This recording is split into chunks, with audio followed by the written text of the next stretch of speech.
दोस्तों, इस फिल्म की शुरुआत होती है 5 अगस्त 2021 के टाइम से।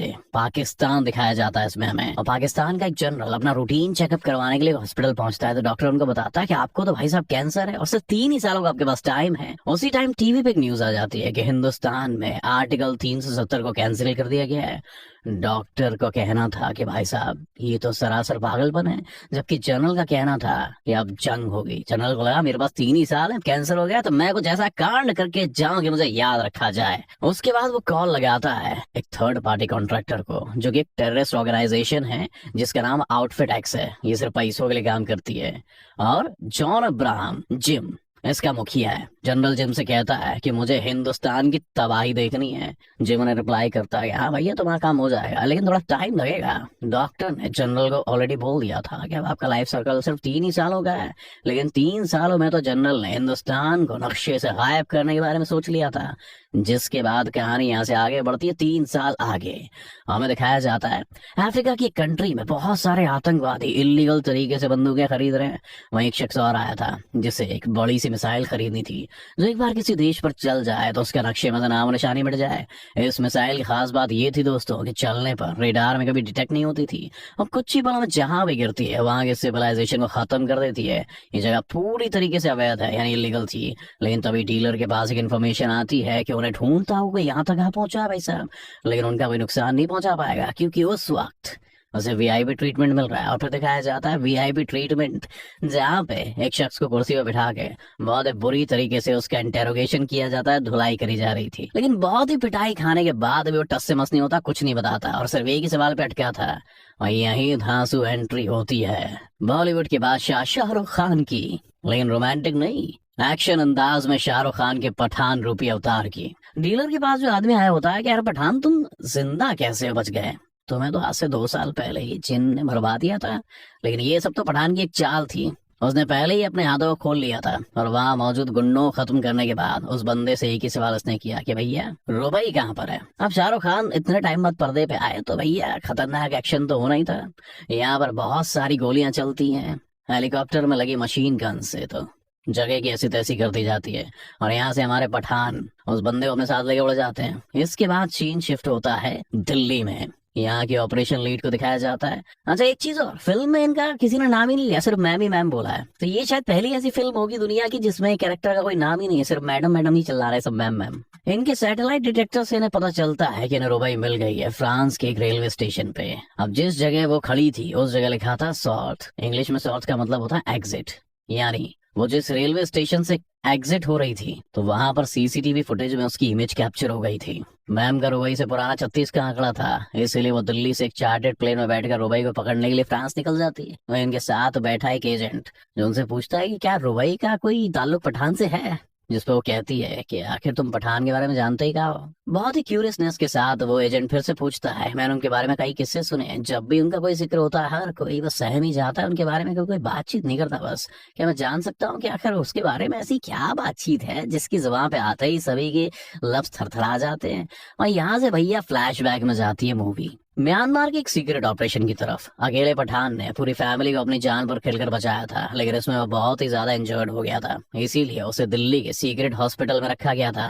और जब हमारी डिम्पल जी उनसे मुलाकात करने के लिए गई तो उन्हें पता चला कि उसने तो अपनी बॉडी को पूरी तरह से रिकवर कर लिया है, और उसकी बॉडी को पूरा फिट करके एक नए मिशन की ओर लग चुका है, जिसका नाम था चोकर मिशन, यानी कि joint operations and covert research. Pathan का मानना था कि हमारा हिंदुस्तान आए दिन नए नए खतरों से घिरा रहता है। इसी के साथ हमारे कुछ ऐसे जवान भी हैं जिन्हें अंडर एस्टिमेट किया गया है। अगर मैं उन सभी की टीम बना दूं तो हम सभी सीक्रेटली उन सभी का खात्मा कर पाएंगे। लेकिन मैडम कहती है कि हमें इस काम के लिए न जाने कितनी सारी परमिशन की जरूरत पड़ेगी। क्या तुम इस बारे में सोच भी सकते हो? वैसे भी उनके रिटायरमेंट के दिन आ चुके थे भैया, लेकिन पठान कहता है कि देश के लिए ये करना ये एक सैनिक का असली कर्तव्य होता है। फाइनली मैडम मान जाती है। उसके बाद हमें वहां की एक सीक्रेट फैसिलिटी दिखाई जाती है जिसमें जोकर टीम को असेंबल किया जाता है। वहीं पे एंट्री होती है आशुतोष राणा जी की, यानी कि वॉर मूवी के सुनील रूथरा जी की। जी हाँ दोस्तों, इस मूवी में कोई कॉम्बिनेशन है। उनका मानना था कि उनकी टीम वेस्ट ऑफ टाइम है, ये इधर अंडे से निकले छिलके हैं, इन्हें तो अभी तक यही नहीं पता है कि असली मिशन में किन किन प्रॉब्लम्स का सामना करना पड़ता है।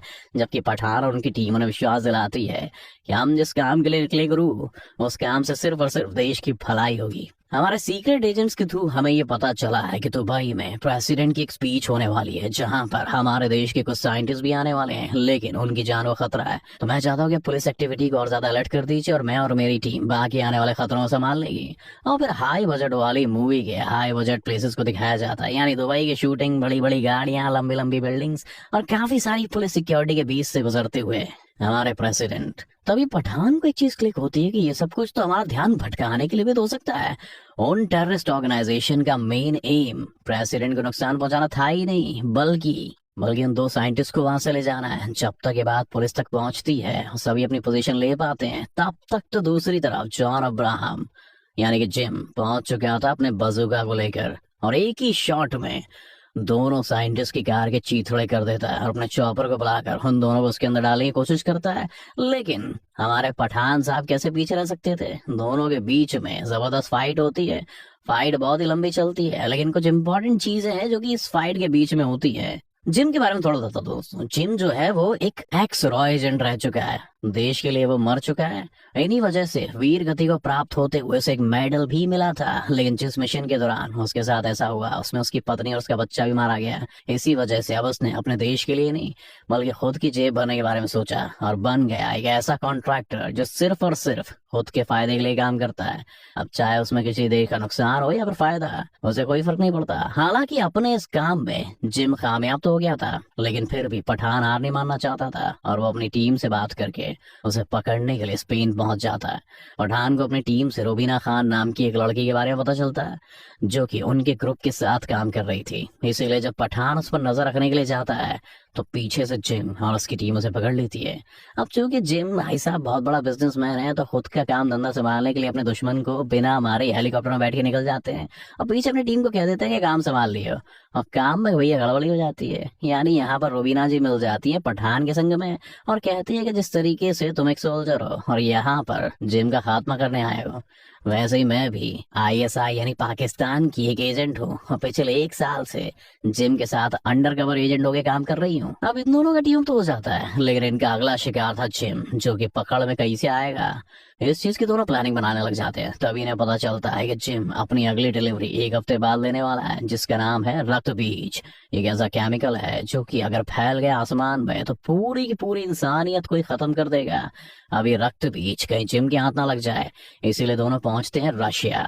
लेकिन यहाँ पहुंचने पर इनके सामने एक सबसे बड़ी चुनौती थी, यहाँ का एक सीक्रेट वॉल्ट। ये इतना ज्यादा मजबूत था भाई साहब कि इसे ना ही बम से तोड़ा फोड़ा जा सकता था और ना ही लेजर से काटा जा सकता था और ना ही इसे ड्रिल करके अंदर जाया जा सकता था। खोलने सिर्फ एक ही रास्ता था और वो है इसका ताला और चाबी, जहाँ दोनों ही चीजें 2 अलग अलग शख्स के हाथों में थी। अब हमारे पठान भैया स्मार्ट रॉय एजेंट ठहरे। अब वो क्या करता है, रशिया के एक ठरकी ऑफिसर के पास रुबाई को भेज देते हैं, जो कि उसके फिंगरप्रिंट उठा ले आती है। वहीं एक दूसरी जो कैरन मैडम थी, उसके घर वो खुद पहुंच जाते हैं। एक फनी सीन भी था यहाँ पे। फिंगरप्रिंट्स के मिल जाने के बाद इनका अगला टास्क था इन्हीं के ऑफिस से ताले और चाबी को चुराना, जो कि शहर के अलग अलग हिस्सों में थे। और इस चोरी को पूरा करने के लिए ये हेल्प लेते हैं 2 शानदार और प्रोफेशनल पायलट्स की, और काफी मेहनत मशक्कत के बाद में ये लोग उस चोरी को अंजाम दे देते हैं और उसमें से निकाल ले आते हैं रक्त बीज। लेकिन यहाँ एक गड़बड़ हो जाती है दोस्तों, यानी रुबाई मैडम पठान को धोखा दे देती है और फ्लैशबैक में पता चलता है कि खुद जिम उस रक्त बीज को पाना चाहता था, लेकिन उसके लिए चुराना पॉसिबल नहीं था और पठान ये काम कर सकता था। इसीलिए उसने रुबाई को चारा बनाकर उसके पास भेजा। यहाँ सीन शिफ्ट होता है रशिया की जेल में और मैडम आके बताती है कि हमारा एजेंट नहीं है, हमें नहीं पता ये कौन है, इसको 2 गोली मार दो, किस्सा यहीं पे खत्म करो। पठान इस बारे में सोचने लगता है कि मैं तो देश के बारे में सोच रहा था कि इस पे कोई खतरा ना आ जाए, और उसे रोकने के बारे में सोच रहा था, और आज मेरी लंका लगाने की बात हो रही है। इसके बाद उसे एक मेन जेल में ट्रांसफर करने के ऑर्डर्स आ जाते हैं, लेकिन रशिया, हिंदुस्तान या फिर कोई भी जासूस अपने देश के खिलाफ बर्दाश्त नहीं करना चाहता। इसलिए ट्रेन में जाते जाते उस पर कई गुंडों के हमले करवा दिए जाते हैं। पठान की खूब धुलाई होती है, पर एक दमदार केमियो होता है, यानी सलमान खान की एंट्री हो चुकी है भाई साहब।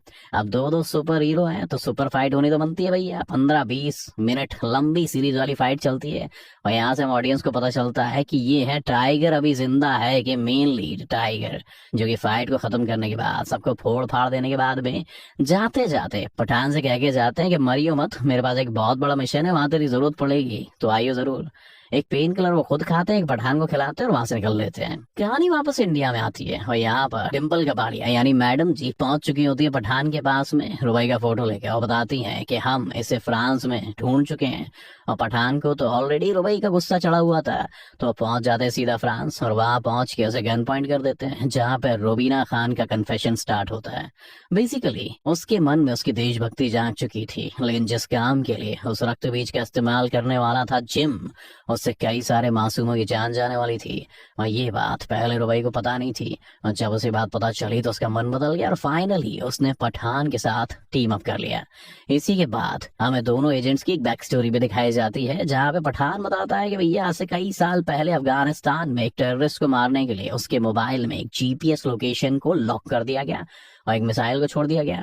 लेकिन बाद में पता चला कि वो इंसान कोई टेररिस्ट नहीं बल्कि एक स्कूल का टीचर था बेचारा। तो उस जगह को पूरी तरह से इवैक्यूएट करवाया गया, यानी खाली करवाया गया, और सिर्फ 1 ही मिनट बचा था मिसाइल को उस जगह पर गिरने में। लेकिन पठान ने काफी दलेरी से उस मोबाइल को आसमान में फेंका और वो मिसाइल उससे जाके टकराई। हालांकि लोगों की जान तो बच गई, लेकिन 3 महीनों तक पठान अफगानिस्तान के इस छोटे से कस्बे में रह गया और कोमा में चला गया। लेकिन वहां के लोगों ने उसे सपोर्ट किया कि तू हमारा बेटा है, पठान है, तुझे जब भी हमारी जरूरत पड़ेगी हम तेरी मदद करेंगे। वहीं रुबई की बैक स्टोरी दिखाई जाती है कि उसके पापा जो कि आगे इंसान थे और रोज अपने काम पे जाते थे वापस आते थे, एक बार उन्हें पुलिस ने पकड़ लिया और टेररिस्ट घोषित करते हुए उन्हें काफी ज्यादा मारा पीटा। और यही रीजन था कि रुबई ने अपनी पहचान छुपाने के लिए सबसे पहले डॉक्टरेट की पढ़ाई करी, उसके बाद अपने मिशन को फुलफिल करने के लिए आईएसआई में ज्वाइन हो गई।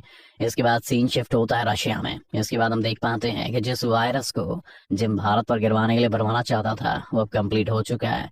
साइंटिस्ट उससे फिर भी पूछते हैं कि क्या तुम ये करने के लिए तैयार हो, क्योंकि अगर तुमने सचमुच ऐसा किया तो बहुत सारे मासूम लोग मारे जाएंगे।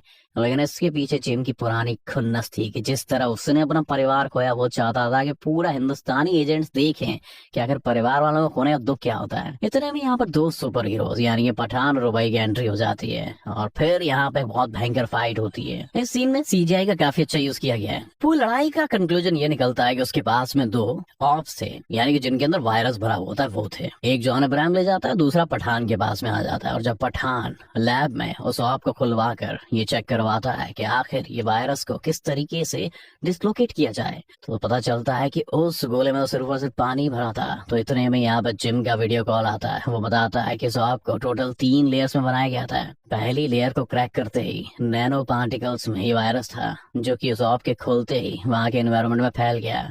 दूसरे नंबर पर एक ओपन एयर वैक्यूम था जो किसे दूर तक स्प्रेड करने में मदद करता है। और नंबर 3 पर सिर्फ और सिर्फ पानी था, ताकि जब आप मरो तो उस पानी को पी के मर जाओ। इसी के साथ वो जिम उस वायरस के फैल जाने के बाद में इंसान के शरीर में होने वाले दर्द को भी बताता है कि अगर पेन को स्केल किया जाए 0 से 10 तक, तो इस वायरस का अगर शरीर में इंजेक्ट कर दिया जाए तो उस इंसान को स्केल 13 या 14 का पेन होगा। उन सभी साइंटिस्ट में मैम यानी डिम्पल भी शामिल थी और धीरे धीरे उनकी बॉडी पर भी वायरस का इफेक्ट होने लगा था। रक्त बीज से निकले इस वायरस का नाम था स्मॉल पॉक्स। हालांकि काफी सालों पहले इस बड़ी सी महामारी ने हजारों करोड़ों लोगों की लाशें बचा दी थी, लेकिन अब हर देश के पास में स्मॉल पॉक्स का इलाज था। लेकिन जिम इतना बेवकूफ नहीं था दोस्तों। पिछले 2 साल से जिन्होंने साइंटिस्ट को इस काम पर लगा रखा था ना, उसका काम था इस वायरस को म्यूटेट करना, यानी कि ये वायरस जहां पर भी गिरता सिर्फ 3 घंटों में अपने पेशेंट को इन्फेक्ट करके उसकी जान ले लेता था। यानी अगर ये किसी शहर में गिरा और कोई इंसान अगर उस शहर में 3 घंटे से बाहर नहीं निकल पाया तो वो बीमारी उसके पूरे शहर को खत्म कर देगी। अब क्योंकि इस लैब के बड़े से ग्लास कंटेनर में ये वायरस अवेलेबल था, तो यहाँ के साइंटिस्ट अपने आप को कुर्बान करने के लिए तैयार हो जाते हैं, ताकि ये वायरस और बाकी जगह फैल कर बाकी लोगों को इन्फेक्ट ना करे। और यहाँ से आती है कहानी प्रेजेंट टाइम में, यानी कि जिस शख्स को पठान शुरुआत में हेलीकॉप्टर से लेकर भागा था ना, उसकी अच्छे से धुलाई करी जाती है। उससे पूछा जाता है कि अब बता, जिम अपने वायरस और मिसाइल का इस्तेमाल कौन से देश में कौन सी जगह पर करने वाला है। हालांकि उस लड़के को ये तो नहीं पता था कि वो मिसाइल किस जगह पर गिरने वाली है, लेकिन उसे ये पता था कि इस लॉन्च कहाँ से करने वाला है। वो जगह थी अफगानिस्तान। इसलिए पठान अपनी टीम के साथ अफगानिस्तान पहुंच जाता है और बड़ी शानदार एंट्री होती है। इस टाइम लाहौर के कमांडर, जिन्होंने आज से 3 साल पहले हिंदुस्तान को खत्म करने का सौदा किया था, वो आज अपनी डिलीवरी लेने के लिए आए थे इस रक्त बीज वायरस की। लेकिन इस वायरस के कुछ इन्फेक्टेड मरीज अफगानिस्तान के एक छोटे से शहर में मिले, तो जनरल कमांडर गुस्सा आ गया कि तुमने तो कहा था कि सिर्फ मुझे मिलेगा, तो आखिर ये कोई और यूज कैसे कर सकता है। तो जिम अपने को सैनिक वहां पर भिजवाता आता है और पूछता है कि देख क्या हो, क्या दिक्कत हो गई, मेरे यूज करने से पहले ये वायरस किसी और ने यूज कैसे कर लिया। लेकिन ये सब कुछ पठान की एक चाल थी दोस्तों। ये वो शहर था जिसकी उसने आज से पहले कई सालों पहले वही स्कूल वाले कांड में मदद करी थी। वहां के लोग उसी के परिवार का एक तरह से हिस्सा थे। उसी का फायदा उठाकर पठान ने पुराने वाले सैनिकों के कपड़े पहनकर खुद ही जिम को पकड़ लिया है और फिर अच्छे धुलाई पिटाई हुई इसकी। और फिर दीपिका पादुकोण यानी रुपये भी पीछे नहीं रही, उसने मशीन गन से सबको उड़ा डाला। लेकिन जिम, उसका हुक्म का क्या था ये इसके बारे में किसी को पता नहीं था। इस वक्त जो सबसे बड़ा वायरस था वो उस मिसाइल में था ही नहीं दोस्तों। जिम ने उस वायरस को ऑलरेडी दिल्ली जाने वाली फ्लाइट में छिपा दिया था और उस वायरस का रिमोट कंट्रोल अपने कंधे पर लगा लिया था। अब जहाँ एक तरफ पठान की टीम उस बड़ी सी मिसाइल को रोकने की कोशिश कर रही थी, वहीं दूसरी तरफ पठान यहाँ पर जिम का सामना कर रहा था। दोनों के बीच में वापस से मस्त फाइट होती है। इसी के बीच में दिल्ली में लैंड होने वाली फ्लाइट आने वाली थी और वक्त बचा था सिर्फ 2 सेकंड का। यानी कि अगर टाइम खत्म हो गया तो वायरस पूरे के पूरे प्लेन में फैल जाता और जिन लोगों में फैलता वह अगर बाकी लोगों को भी इन्फेक्ट कर देते, जिससे कि पूरा का पूरा शहर कुछ ही घंटों में खत्म हो जाता। इसी बीच लूथर पठान को कहता है कि यही आखिरी मौका है, जान लगा दो। तो पठान भी वहां घुस जाता, बटन दबाने से पहले से रोक देता है और एक बड़ा हादसा टल जाता है। यानी जो लोग उस वायरस से इन्फेक्ट होने वाले थे उन सबकी जान बच जाती है और पठान अपना आखिरी दुश्मन को भी खत्म कर देते हैं।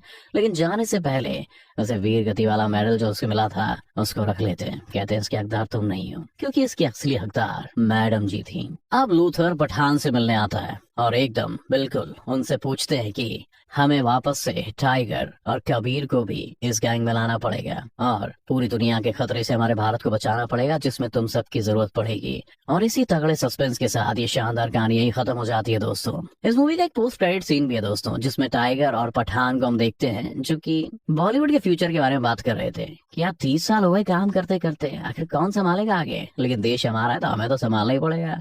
पब्लिक के लिए सिर्फ मूवी फिगर के बारे में बातें हो रही थी, एक रॉ एजेंट है तो देश को कैसे बचाएंगे। लेकिन यहाँ पर एक कटाक्ष किया गया है कि जो बॉयकॉट बॉलीवुड का ट्रेंड चल रहा है ना, तो मतलब ये बोल रहे हैं कि इतने टाइम तक हम ही रहे तो हम ही रहेंगे। लेकिन ये एक तरीके से गलत है। 40-50 साल से आप ही राज कर रहे हो, अब भी आप ही राज करते हुए नए लौंडों को कहाँ मौका मिलेगा। नए लौंडे तो फिर एक्सप्लोर ही नहीं कर पाएंगे। बहरहाल इस मूवी की एक्सप्लेनेशन खत्म होती है। अगर आपको अच्छी लगी तो वीडियो को लाइक कर देना और ऐसी मूवीज के अपडेट्स के लिए हमारे चैनल को जरूर सब्सक्राइब करना। मेरा नाम गगन है।